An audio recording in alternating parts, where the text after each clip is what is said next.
Bonjour à toutes et à tous, soyez les bienvenus à l'écoute d'RFI, Radio France Internationale. En direct de Paris, il est 18h.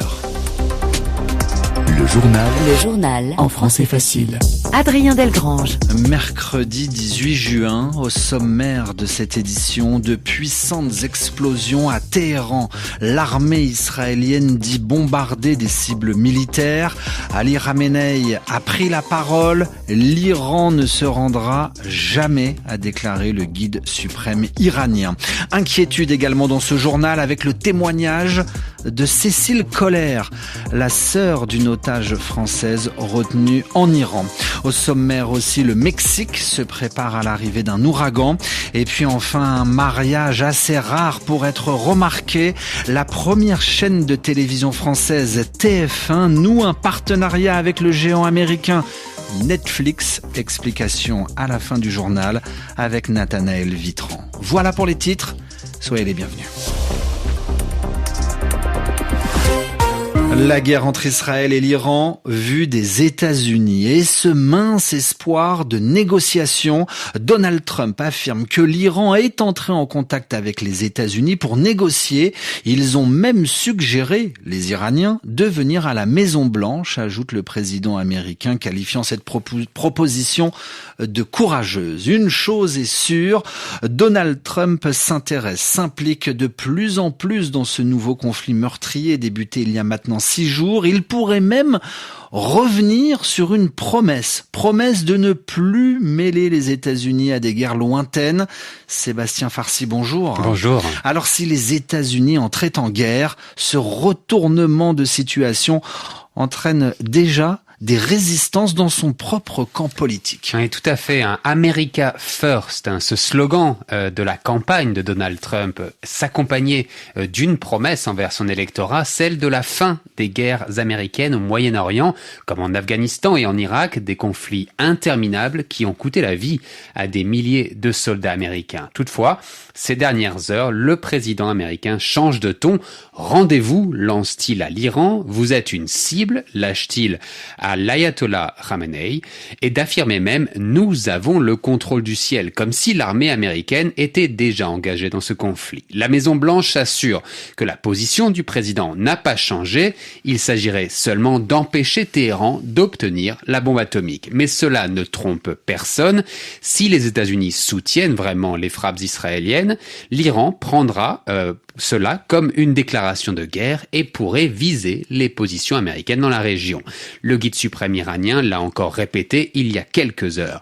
Le vice-président américain, lui, J.D. Vance, qui était contre ces guerres, soutient maintenant publiquement Donald Trump, mais d'autres députés fidèles du mouvement de Donald Trump, comme Marjorie Greene, y sont toujours opposés. Si le président américain décide donc d'intervenir, il risque de diviser son électorat. Merci Sébastien Farcy dans votre journal en français facile. Au 6e jour de cette guerre entre Israël et Iran, je vous le disais, les frappes continuent à l'heure actuelle. De nouvelles explosions ont été entendues à Téhéran et dans l'est du pays.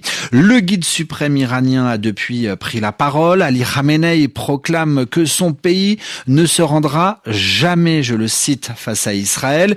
Il met également en garde les États-Unis contre des dommages irréparables s'ils intervenaient dans le conflit. Pendant ce temps-là, quel est le sort des otages français ? 2 otages français sont encore retenus en Iran, ce qui suscite toujours plus d'inquiétude. Que deviennent Cécile Kohler, Jacques Paris, enfermés dans la prison d'Evin à Téhéran ? Réponse de la sœur de Cécile, Noémie Kohler. On est absolument terrifiés, on n'a aucune nouvelle, aucun signe de vie de Cécile et Jacques depuis le 30 mai.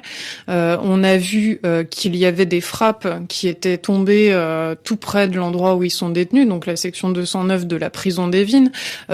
Plusieurs frappes ont eu lieu à environ 2 kilomètres de distance, donc on est certain qu'ils entendent les détonations, qu'ils entendent les explosions, mais on n'a aucun moyen d'entrer en contact avec eux, les autorités françaises non plus, pour savoir comment ils vont, pour savoir à quel niveau d'information ils ont accès, pour savoir si les conditions dans la prison se sont détériorées du fait du chaos qui règne à l'extérieur. Tout ça, c'est des inconnus qui nous terrifient. Et aujourd'hui, si avant on savait que Cécile et Jacques étaient en train de mourir à petit feu, aujourd'hui, on a vraiment peur qu'il soit en danger de mort imminente. Le témoignage de Noémie Kohler, recueilli dans la journée par Joris Zilberman. Et puis pendant ce temps-là, l'armée israélienne poursuit ses incursions dans le nord de la Cisjordanie occupée. Au petit matin, notamment près de la ville de Naplouse, les soldats israéliens sont d'abord entrés dans le camp de réfugiés de Balata, puis des troupes ont également pénétré dans le camp voisin d'Askar, présenté comme une opération antiterroriste de routine par l'armée israélienne. Plusieurs hommes ont été arrêtés. Un témoin sur place rapporte aussi que cette fois, personne n'est mort ni n'a été blessé. Le journal en français facile. Dans l'océan Pacifique, au large du Mexique, la tempête tropicale du nom d'Eric s'est renforcée en ouragan. Des vents forts accompagnés de fortes pluies pourraient commencer à balayer le Mexique demain matin, 6 heures, heure locale. L'ouragan se trouve à l'heure actuelle à environ 250 km au large des côtes mexicaines. Les autorités de 3 États, Guerrero, Oaxaca et Chiapas, se préparent. 2000 refuges ont été installés pour abriter les Mexicains qui en auraient besoin. Dans l'actualité française, la Nouvelle-Calédonie et les premiers mots en public de Christian Théin. Après avoir passé 1 an derrière les barreaux en métropole à la prison de Mulhouse, le leader indépendantiste kanak est libre depuis maintenant près d'une semaine. Il reste poursuivi par la justice française dans le cadre de l'enquête sur les émeutes qui ont fait 14 morts en Nouvelle-Calédonie en mai 2024. Christian Théin appelle aujourd'hui à sortir par le haut de cette crise en Nouvelle-Calédonie. Il réaffirme avoir tout le temps eu une démarche pacifique. Venons-en à cette petite révolution dans le monde de la télévision. La première chaîne privée en France, TF1 et Netflix, le géant américain du streaming, annoncent un partenariat. À partir de l'été 2026, il sera possible pour les abonnés en France de regarder les programmes de TF1 directement sur l'application Netflix.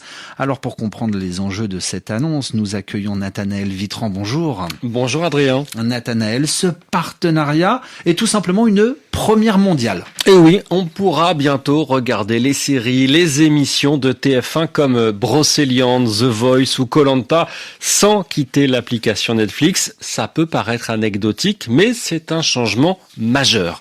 Alors d'abord parce que Netflix ne va pas se contenter d'agrandir son catalogue de vidéos à la demande. La plateforme va aussi diffuser les différentes chaînes du groupe TF1, comme la chaîne d'info LCI par exemple, en direct sur son application. TF1, c'est aussi un acteur majeur du sport et c'est un domaine qui intéresse Netflix. En fin d'année dernière, Netflix a par exemple diffusé pour la première fois 2 matchs de football américain et un match de boxe en direct. Alors expliquez-nous à présent, Nathanaël, pour TF1, quel est l'intérêt de ce partenariat ? Eh bien, l'enjeu, c'est de retrouver un public qui lui échappe. De plus en plus de Français, surtout les plus jeunes, ne regardent plus la télévision. Ils préfèrent choisir leur programme directement sur ces plateformes de streaming, des films ou des séries qu'ils regardent d'ailleurs plutôt sur leur téléphone que sur un écran de télévision. Les grandes chaînes françaises, publiques et privées, avaient essayé de créer un Netflix à la française. Le projet s'appelait Salto, mais il n'a pas réussi à décoller. 2 ans après cet échec retentissant, c'est donc Netflix qui se rapproche plutôt un peu de la télévision française. Merci Nathanaël Vitran dans votre journal en français facile. Un dernier mot de football. Football féminin. Elle s'appelle Olga Carmona.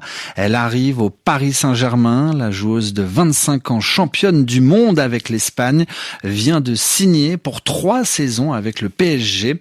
Je suis très enthousiaste et très motivé par ce nouveau défi, vient de déclarer l'ancienne capitaine du Real Madrid. Une information qui sera sûrement développée par Annie Gasnier, qui vous attend dans quelques secondes pour Radio Foot International. Ainsi se referme ce journal. À Paris, il va être 18h10.